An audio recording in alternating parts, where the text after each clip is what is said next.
Você está preso em um centro de visitantes durante uma forte nevasca, junto de 4 outros estranhos. Mas você percebe que no estacionamento do local tem uma garotinha presa e pedindo ajuda dentro de uma van. E você precisa descobrir quem fez isso e soltar a garota sem essa pessoa perceber. O que você faria? Nesse vídeo de Derrotando Filmes, nós vamos acompanhar Darby tentando libertar uma refém. E eu vou apontar os erros cometidos por ela, o que você não deveria fazer e tentar tomar melhores decisões para derrotar sem saída. Começamos em um centro de reabilitação para dependentes químicos. Jade está fazendo um desabafo sobre carregar uma pedra morro acima e a mesma voltar rolando para baixo. A vez de Darby chega e ela diz que está na reabilitação faz 11 dias e deboche de Jade, falando que ela lembra quando ela contou essa história pela primeira vez, 2 anos atrás. Darby aparenta não querer estar lá, dizendo que já tinha tentado ficar sóbria em outras 7 ocasiões, mas que sempre acabava na cadeia. Bill tenta aconselhá-la, mas Mike interrompe e avisa que tem uma ligação urgente para Darby. A garota atende a chamada e é informada por Joe que sua mãe está no hospital, com um aneurisma cerebral, e que ela vai ter que passar por uma cirurgia essa noite. Darby começa a anotar o telefone de sua irmã, chamada Devon,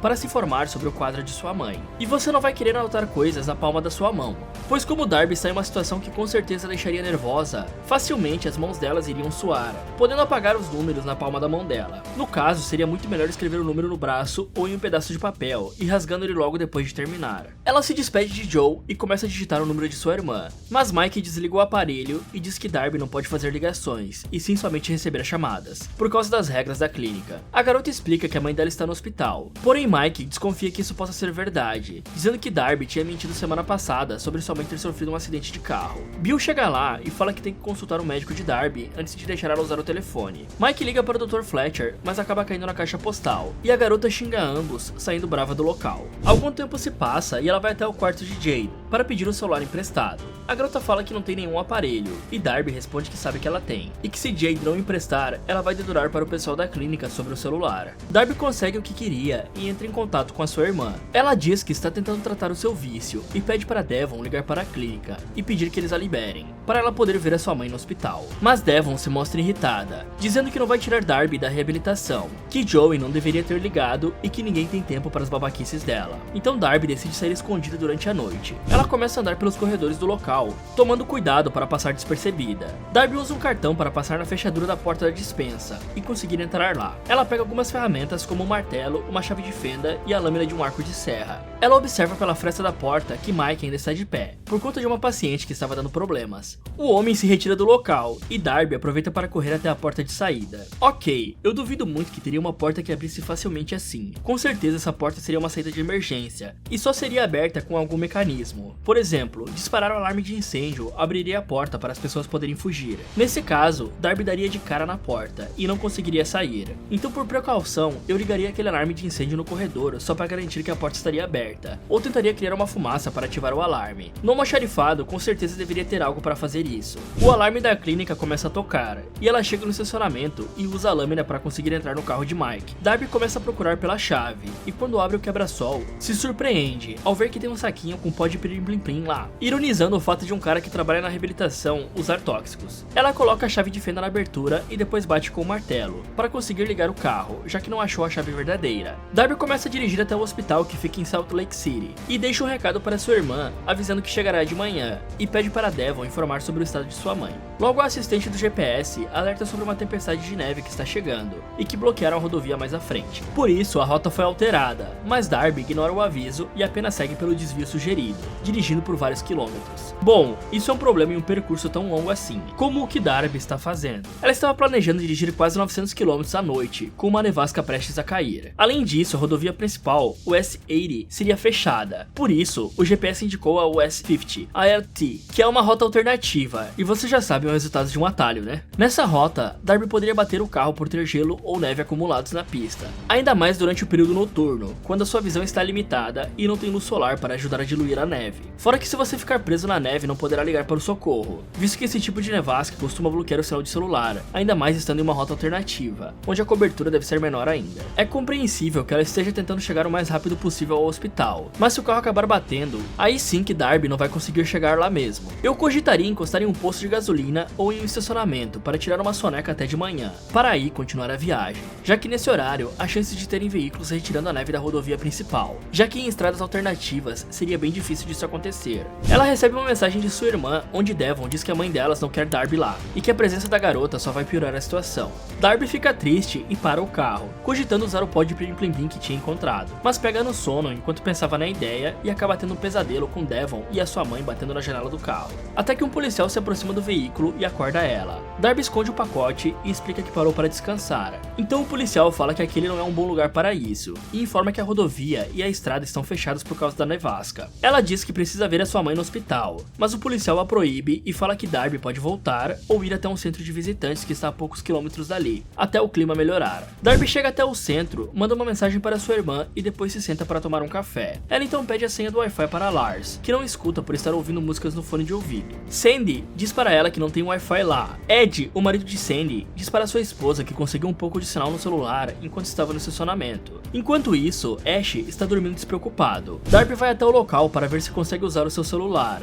mas lá escuta gritos vindo de uma van que está estacionada. Ela se aproxima do veículo e limpa a neve da janela, e se surpreende ao ver que lá dentro tem uma garotinha que está com os braços amarrados e com fita cobrindo a sua boca. A menina continua gritando, e Darby tenta abrir a porta de trás e da frente da van, mas ambas estão trancadas. Ela então decide tirar uma foto da placa do veículo, que pertence ao estado de Nevada. Logo em seguida, Darby tenta acalmar a garotinha, fala que vai tirar ela de lá, enquanto uma figura misteriosa observa a van de dentro do centro de visitantes. Ela entra no carro roubado e tenta ligar para a polícia, mas o celular continua sem sinal. Darby olha o reflexo de Ed pelo espelho e decide pegar a lâmina antes de sair do carro. Ed pergunta se ela já está de saída, e Darby responde que só tinha ido pegar algo no carro. E ele diz que saiu do centro pois pensou que a garota tinha conseguido algum sinal do lado de fora, o que me parece uma atitude um pouco suspeita. Porém, mesmo com Ed lá fora, eu estaria ligando o carro e saindo dali o mais rápido possível, pegando a estrada novamente. E iria dirigir até ver as sirenes do carro daquele policial de antes. Provavelmente ele já estaria no caminho de volta da Honda pela estrada. Então, com a foto da placa e o relato de que tinha uma garotinha presa na van, com certeza ele iria até o lugar checar o que estava acontecendo. Porém, Darby e Ed entram no local novamente, e ela começa a observar todos com um olhar de desconfiança. Sandy chama Darby para se sentar com ela e com seu marido. Ash acorda e Darby e ele se apresentam, dizendo seus nomes. Então Ed pergunta se eles querem jogar pôquer, mas Lars se senta na mesa e dá a ideia de jogarem um jogo chamado de duvido. Todos topam e ele começa a dar as cartas e explica as regras. Entretanto, Darby não deixa de olhar para a van e se sentir preocupada com a garotinha. Mesmo você sabendo que tem alguém preso em uma van, ficar encarando o veículo não irá fazer a pessoa se soltar, e sim apenas mostrar para o bandido que você sabe da situação. E dessa forma ele pode bolar um plano para te pegar. E o pior é que você nem vai saber quem é. Apesar de que eu começaria a suspeitar do Lars, que não me parece um sujeito muito comum, se é que vocês me entendem. Ela começa a perguntar para cada um deles de onde vieram. Ash responde que é de Lower High, que fica perto de São Francisco. Ed diz que é de São José, uma cidade na Califórnia. Lars é o único que não responde logo de cara, e começa a demonstrar um temperamento meio explosivo, após Darby fazer uma jogada que ele não curtiu. A garota pergunta novamente, e Lars responde que é de Battle Mountain, e Darby pergunta em que estado fica, mas ninguém responde. A garota está tentando descobrir quem é o dono da van, a partir do estado em que cada um mora, e isso é uma ótima ideia, se você for sutil, é claro. Porém, se ela levar em conta que a maioria ali é da Califórnia, e só uma pessoa respondeu ser de Battle Mountain, um lugar onde ninguém da mesa sabe onde fica, daria para deduzir que poderia ser em Nevada, a menos que o verdadeiro meliante esteja mentindo. Ash comenta que Ed gosta muito de pôquer, e ele responde que aprendeu a jogar quando serviu no exército. Darby fala que o pai dela também era um militar, que ele serviu na primeira divisão do 3º batalhão. Ed reconhece como sendo o pelotão que foi para Fallujah, no Iraque, e ele diz que esse foi um conflito muito complicado, e que parou de servir antes disso. Ash agradece pelos serviços do pai de Darby e de Ed, mas Sandy diz que isso sempre soa vazio, como quando falam meus sentimentos, e que ninguém sabe o quanto Ed se sacrificou. Ash se desculpa e Lars pergunta se o ex-militar já matou alguém. A sua esposa fica chocada ao ouvir isso, e praticamente está escrito sociopata na testa de Lars, mas Ed leva na esportiva, falando que perdeu a conta, mas logo em seguida diz que é brincadeira. Sandy questiona para onde Darby estava indo, e ela responde que estava dirigindo até Salt Lake para ver a sua mãe, que estava doente no hospital. A mulher dá os seus sentimentos e Ed comenta que ela é uma ex-enfermeira. Ash diz que passaria por Salt Lake no caminho de casa, até o seu destino em Denver. E Ed e sua esposa revelam que estavam indo em uma viagem de casal. Darby pergunta para Lars onde fica Battle Mountain, e ele responde que fica no meio de Nevada, batendo com a placa da van. E a expressão dela muda instantaneamente, passando a encarar o rapaz. Lars perde o jogo de cartas, e Ed faz um comentário para zoar ele, dizendo que não pega bem perder em seu próprio jogo. Então o rapaz se irrita, falando um palavrão e jogando as cartas com força na mesa. Ash pede para Esquentadinho relaxar, e ele diz que não gosta de ser zoado, mas se desculpa e começa a juntar as cartas que caíram no chão. Ok, Lars é um forte suspeito, já que a localização que ele disse para Darby bate com a placa da van, e por ele claramente ter problemas comportamentais e mentais. Mas a melhor opção é continuar desconfiando de todos, afinal o seguro morreu de velho. Darby aproveita a deixa para ir até o banheiro. Chegando lá, ela tenta ligar para a polícia, mas continua sem sinal. Então ela manda uma mensagem para o 911, informando o local onde se encontra, características da van, a foto da placa e o nome de Lars. Mas a mensagem não é enviada graças ao tempo lá fora. Ela decide pegar um martelo e um estilete de uma caixa de ferramentas próxima. Darby usa o martelo para retirar os pregos de uma placa de madeira que cobriria uma saída, e começa a caminhar no meio das árvores em direção ao estacionamento, tomando cuidado para não ser vista. A garota chega na van e usa a ferramenta que pegou no carro para abrir a porta. A menina continua lá, e Darby nota que ela está usando uma pulseira de portadores da doença de Addison, que afeta negativamente o corpo do portador, quando este passa por uma situação de estresse, interferindo no controle da pressão arterial. Darby escuta o barulho de alguém colocando a chave na fechadura da porta da van. Ela pede para a garota se acalmar e se esconde debaixo de um cobertor que está ao seu lado. Então, Lars entra no veículo e começa a falar sozinho, dizendo que iria colocar uma bala na cabeça de Ed, por causa do jogo. Ele chama a garotinha de Jay e diz que ela tem sorte de estar lá, falando que só tem traidores e mentirosos dentro do centro de visitantes. Lars diz que voltou até o carro para ligar o aquecedor para Jay, e ele fica zangado ao perceber que a garotinha tinha arrancado o papelão de uma das janelas. Darby pega o estilete para tentar atacar ele pelas costas, mas muda de ideia ao ver que o cara está armado com uma pistola. A garotinha continua chorando, e Lars tenta acalmá-la, dizendo que na casa do tio Kenny vai ser melhor. Bom, Darby podia acertar um golpe com o martelo em Lars, que com certeza botaria o cara para dormir. Pela posição que ela estava, não seria difícil de acertar ele de surpresa. Até Lars sacar a arma e ter a chance de revidar levaria um certo tempo. E com certeza, pelo que vimos até agora, ele não parecia ter um bom porte físico, e a pancada definitivamente o nocautearia, e depois ela poderia revistar o cara e achar a arma. Mas Darby espera Lars voltar até o centro para buscar um salgadinho para Jay. Sandy e seu marido começam a desconfiar do comportamento de Lars. Ed pergunta se está acontecendo alguma festa na van, e ele responde que esqueceu o celular lá. Darby promete que voltaria para ajudá-la, deixando o estilete para a garotinha se proteger.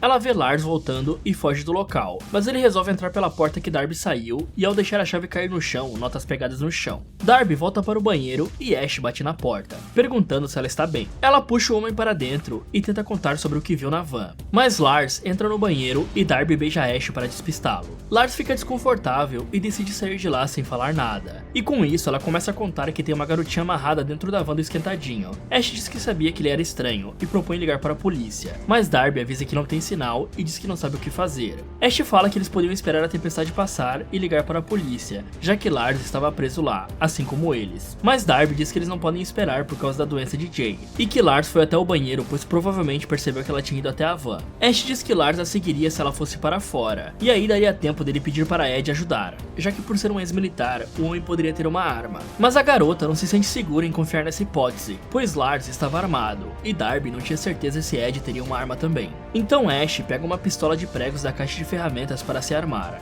Darby volta até as mesas e decide servir de isca para Lars, passando por ele e indo até a van. Ela entra no veículo e tira a fita da boca de Jay e diz que vai salvá-la, mas a garotinha pergunta onde estão os dois homens que a levaram. Então Darby se dá conta que Lars não está sozinho. Ela olha pela janela e percebe que Ash é o comparsa dele. Ash culpa Lars por ter contado que mora em Battle Mountain para Darby e troca a pistola pela arma de pregos. Ambos se aproximam da van e abrem a porta, mas Darby já havia deixado o veículo. Bom, Darby estava desesperada e sem saber o que fazer, e por isso pediu a ajuda desse cara, mas a atitude de Ash foi bastante suspeita. No caso, a de ir bisbilhotar o que ela estava fazendo, e isso já deveria ter ligado um alerta em sua mente, visto que anteriormente Lars tinha comentado com Jay sobre um tal de tio Kenny. revelando que não estava agindo sozinho. No momento que Darby descobre que são dois homens, ela teria duas opções: usar a chave de fenda na van e tentar fugir dali, do mesmo jeito que ela fez com o outro carro, ou tentar buzinar para chamar a atenção de Ed que algo estava errado ali. Mesmo com a nevasca, provavelmente ele iria escutar, já que a van está bem perto do abrigo.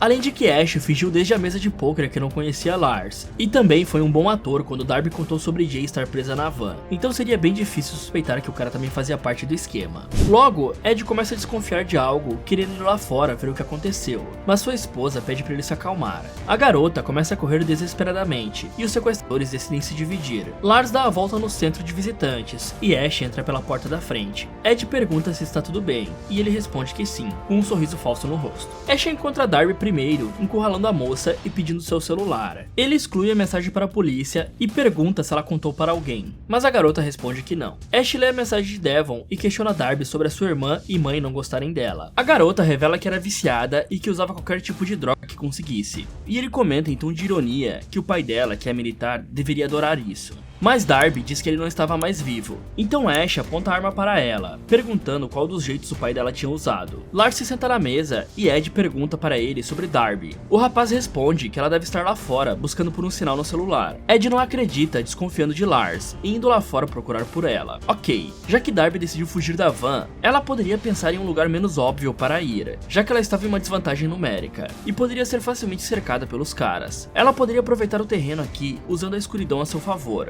Afinal, existem várias árvores e carros no estacionamento, onde ela poderia aproveitar para se esconder, enquanto os caras entram no abrigo atrás dela. Enquanto isso, Jay usa o estilete deixado por Darby para cortar a fita, e Ed tenta abrir a van pelo lado de fora, mas a garotinha fica quieta e procura não fazer barulhos, pensando que é um dos bandidos, o que é um pouco estranho, pois antes ela ficava gritando o tempo inteiro.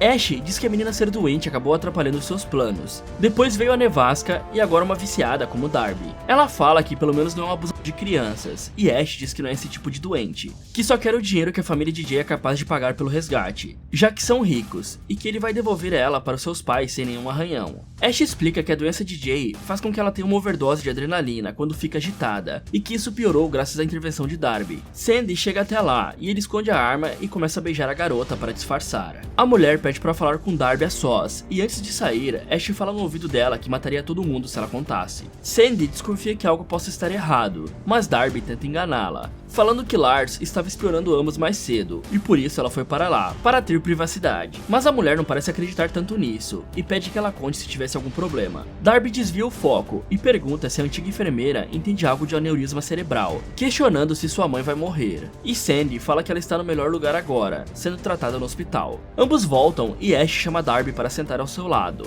Ed puxa o assunto sobre o pai da garota novamente, perguntando o papel dele no exército. Ela responde que ele era um artilheiro, e Ed diz que também era um, e que poderiam trocar histórias. Ash conta que o pai de Darby tinha se finalizado após voltar da guerra, e cheio de cinismo diz que aquela é uma tragédia, e que nem pode imaginar passar por esse tipo de dor. Ed percebe que a garota está cabisbaixa, ele então se zanga e diz que essa história não pertence ao Ash, e por isso deveria pensar antes de falar algo assim. Darby e os bandidos percebem que Jay se soltou, e que ela está andando no meio da nevasca. Lars vai atrás da garotinha e Darby volta para o banheiro. Então Ash a segue, dizendo para Ed que iria pedir desculpas para ela. Ash abre a porta e a garota ataca ele usando um martelo. Ela acerta o primeiro golpe nas costas dele e erra os restantes. Ele joga a moça no chão e a chave da van acaba caindo. Darby tenta lutar, porém Ash bate a cabeça dela no chão algumas vezes e começa a subjugá-la. Darby está quase perdendo os sentidos, mas Lars entra pelo buraco aberto pela moça e pede para o seu parceiro parar com aquilo. Lars diz que a garotinha seguiu uma trilha e o tio Kenny vai ficar muito bravo com eles. Ash dá a ideia de usarem Darby para conseguirem pegar Jay.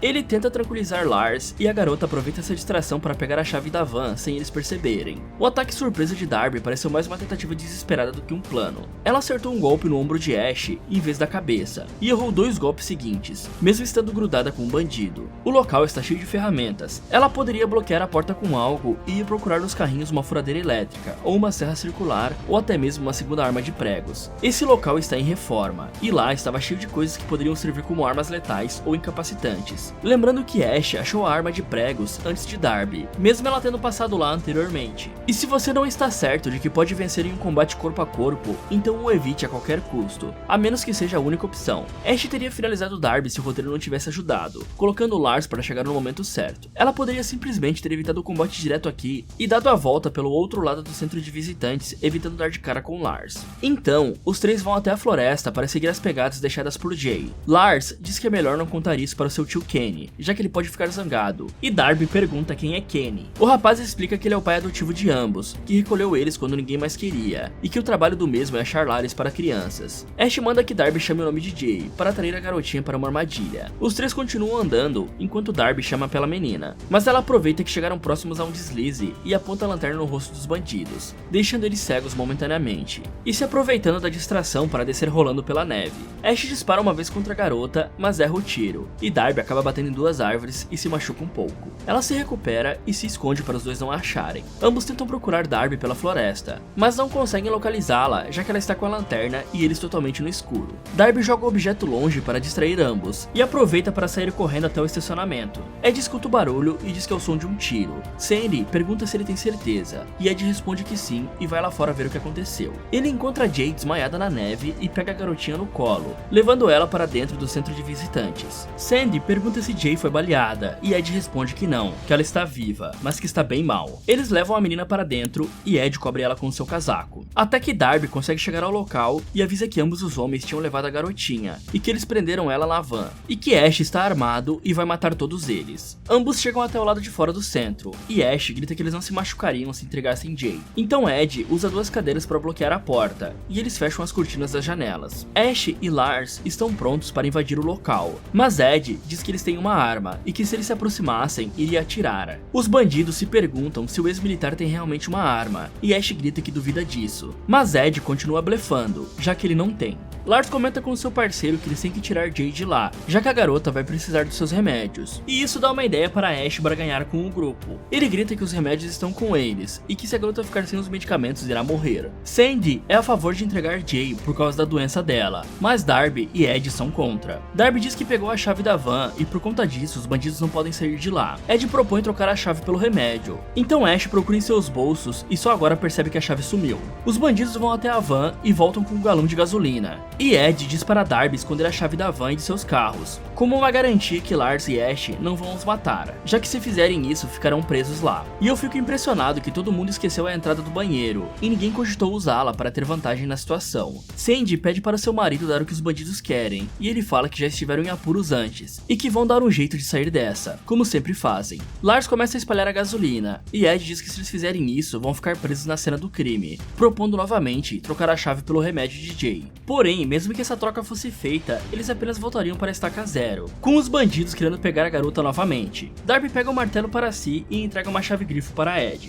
Sandy fala que tem algo melhor e pega um spray de pimenta da sua bolsa, e Ash acende um fósforo e começa a contagem regressiva. Mas Ed diz que aquilo é só um blefe. Sandy começa a implorar para o seu marido fazer o que os bandidos querem, dizendo que não quer morrer lá. Então Jay acorda e reconhece Sandy. E em um enorme plot twist, nós descobrimos que a mulher é a faxineira da casa de Jay, e que ela armou junto de Ash e Lars para levar a garotinha, fingindo que não estava ouvindo enquanto eles perseguiam ela pela casa. Sandy diz para a investigadora que estava aspirando pó e escutando música, e por isso não ouviu nada. Ela recebe uma ligação de Ash, e ele diz que o remédio de Jay não estava onde Sandy havia falado, que a garota estava morrendo, e eles iriam enterrar ela se Sandy não entregasse os medicamentos para eles. De volta ao presente, a mulher grita que o seu marido não tem uma arma, e joga o spray no rosto de Darby, incapacitando ela. Sandy diz que fez aquilo por conta do dinheiro, já que ela e seu marido estavam afundados em dívidas, mas Ed não sabia de nada e fica decepcionado com a sua esposa. Ela tira as cadeiras da porta e os bandidos entram e rendem Ed. Ash entrega o medicamento para Sandy e ela aplica a injeção na garotinha. O ex-militar pergunta como eles se conheceram e Lars responde que foi na internet. A mulher pensa que eles só iriam pedir um resgate e que Jay ficaria bem, mas Darby revela que eles não pedem resgates e que eram traficantes. Lars repete que eles apenas iriam achar um lar melhor para a garota, e com certeza esse cara tem sérios problemas mentais, pois ele acredita estar fazendo algo bom. Sandy tenta argumentar que a família de Jay é rica, e Ash responde que não tem a ver com dinheiro, e que se eles não levassem a garotinha seriam mortos. Ash pergunta para Darby onde ela colocou a chave, e Ed diz que se ela contar, eles seriam mortos. Então o bandido atira no peito do ex-militar, finalizando ele na hora. Sandy tenta usar o spray de pimenta em Ash, mas Lars entra na frente e a mulher acaba levando um tiro no ombro. ombro. Darby tenta pegar o objeto, mas Ash chuta ela e logo em seguida finaliza Sandy. Ele arrasta a garota até uma parede de madeira e usa a arma de pregos para prender o braço dela. Ash leva Lars para lavar o rosto e ameaça Jay, falando que se ela se mexer, ele matará Darby. A garota tenta libertar o seu braço, mas não consegue. Ela tenta usar o seu pé para tentar pegar o martelo que está próximo, porém não consegue também. Então chama Jay para ajudar. A menina entrega a ferramenta e ela esconde para os bandidos não verem. Ash mostra a mensagem no celular de Darby para ela, informando que a sua mãe morreu. Logo em seguida, ele vê que a mensagem para a polícia foi enviada. Então Ash se desespera e pergunta onde está a chave, ameaçando ferir Jay com a arma de pregos se Darby não revelar onde escondeu. Lars pede que ele não faça isso e a garota acaba cedendo, dizendo que escondeu na neve perto do banheiro. Bom, sabendo que a polícia estava a caminho, eu mentiria sobre onde a chave estava escondida para atrasar Ash até o reforço chegar. Ash vai procurar a chave e Lars pega a pistola e fica vigiando ambas. Darby pede que a menina apague as luzes, já que Lars se recusa a ferir Jay. Ela começa a andar em direção ao interruptor e o bandido começa a gritar, pedindo que a garotinha se sente. Darby aproveita a distração para usar o pó de Pirim Plim Plim e assim consegue tirar o prego do seu braço, já que essa substância causa um efeito imediato de euforia intensa. Jay apaga as luzes e começa a puxar a roupa do bandido. Ele consegue acender novamente, mas Darby se liberta e o acerta com o martelo. A arma dispara e Ash corre para ver o que aconteceu. A garota ameaça Lars com a pistola e Jay bate com o martelo no braço de Ash, fazendo com que a arma de pregos dispare na cabeça de Lars. Ash tenta socorrer o seu amigo, mas ele escorrega no sangue no chão e acaba morrendo. Nesse momento, Darby deveria ter aproveitado que o cara estava em choque com o que tinha feito e finalizado ele com a arma. Deixar o cara vivo depois disso acontecer só garante que o cara vai vir atrás de você depois que o amigo morrer, já que ele teve a enorme sorte daquele prego não ter sido para ela, já que ela estava se expondo bastante enquanto fazia o Lars como refém daquela forma. Darby e Jay aproveitam para fugir. Elas entram no carro e a garota consegue ligar usando a chave de fenda. Porém, Ash atira nos pneus usando a arma de pregos e o veículo acaba batendo em um poste e ambas desmaiam. E parece que o pneu de trás que furou, e provavelmente por isso Darby perdeu o controle. Ao contrário do que muita gente pensa, se o pneu traseiro do carro furar, você perde totalmente o controle do veículo, pois na dianteira você tem um volante para controlar o eixo, caso o pneu fure. Já no eixo traseiro, não há muito que possa ser feito. Então quando for trocar de pneus, lembre-se de colocar o pneu novo atrás. Ash observa o corpo de Lars com um olhar de tristeza no rosto. Então ele decide colocar fogo no centro de visitantes. Darby acorda e pega a pistola e a chave de fenda que caíram no chão do veículo. Um policial chega ao local e pede que Ash se afaste, mas ele tenta se fingir de inocente, e o agente continua pedindo para ele se afastar do carro e mostrar as mãos. Ash está escondendo a arma de pregos na outra mão, para tentar atirar no policial. Darby decide sair de dentro do carro e atira em Ash. Ela pede pro policial esperar, mas ele dispara nela. Então o bandido pega a pistola que Darby deixou cair após ser atingida e dispara contra o agente. Ok, essa atitude de sair do carro e atirar em Ash foi muito burra, já que era um policial treinado que estava usando uma arma de verdade, contra um cara que estava com uma arma de pregos. Ela só deveria intervir se Ash conseguisse matar o agente ou atirar nele. Mas eu duvido que naquela situação ele pudesse fazer isso, já que o policial estava com a arma mirada e preparada, enquanto que Ash teria que levantar o objeto e ainda mirar. E a arma de pregos é bem mais pesada que a arma do policial, dificultando o bandido nessa situação. Uma pistola pesa em torno de meio quilo, enquanto uma ferramenta de pregos pode chegar até 3 quilos, sem contar a diferença de velocidade e potência do projétil de ambas. Lars levou uma na cabeça e ainda assim conseguiu falar e andar um pouco. Talvez ele até sobreviveria se não tivesse tropeçado e martelado o prego com a cabeça. Se fosse uma arma de verdade, como a do policial, isso não aconteceria. Sem mencionar o fato de que um policial é treinado para isso, e seria bem mais preciso no disparo que a própria Darby, que já que ela resolveu se meter, ela deveria ter finalizado o cara, enquanto tinha cobertura do carro, e depois jogado a arma fora para não ser alvejada pelo oficial. Após disparar no agente, Ash se levanta e tenta atirar em Darby, mas a munição da arma acabou. Ash escuta o policial gemer e pega a arma de pregos para finalizá-lo. Logo em seguida, recolhendo a arma do agente e voltando até Darby. Ele começa a torturar psicologicamente a garota, antes de matá-la, mas ela usa a chave de fenda para finalizar Ash. Jay começa a chamar por Darby, e ela se arrasta até o corpo do agente, usando o rádio para pedir socorro. 48 dias se passam, e nós vemos que Darby voltou para a clínica. Um desenho feito por Jay está na parede do seu quarto, onde a garotinha desenhou ela como sendo a sua heroína. Darby é avisada que tinha uma visita esperando. Chegando lá, ela vê que é a sua irmã Devon, e ambas aparentam ter feito as pazes. Fala galera, esse foi como derrotar sem saída. O que vocês acharam do vídeo? Teriam alguma ideia diferente para derrotar os bandidos? Me contem nos comentários o que mais você faria para descobrir os culpados e libertar Jay. E se você acordasse no meio da noite e descobrisse que o mundo como conheceu acabou, e agora você precisa sobreviver em um planeta completamente destruído e tomado por pessoas más, o que você faria? Você conseguiria sobreviver a essa realidade? Quer saber se isso é possível? Então clique aqui nesse vídeo, ou aproveite para assistir outras sugestões aqui do Derrotando Filmes. Muito obrigado por assistir e não pegue atalhos.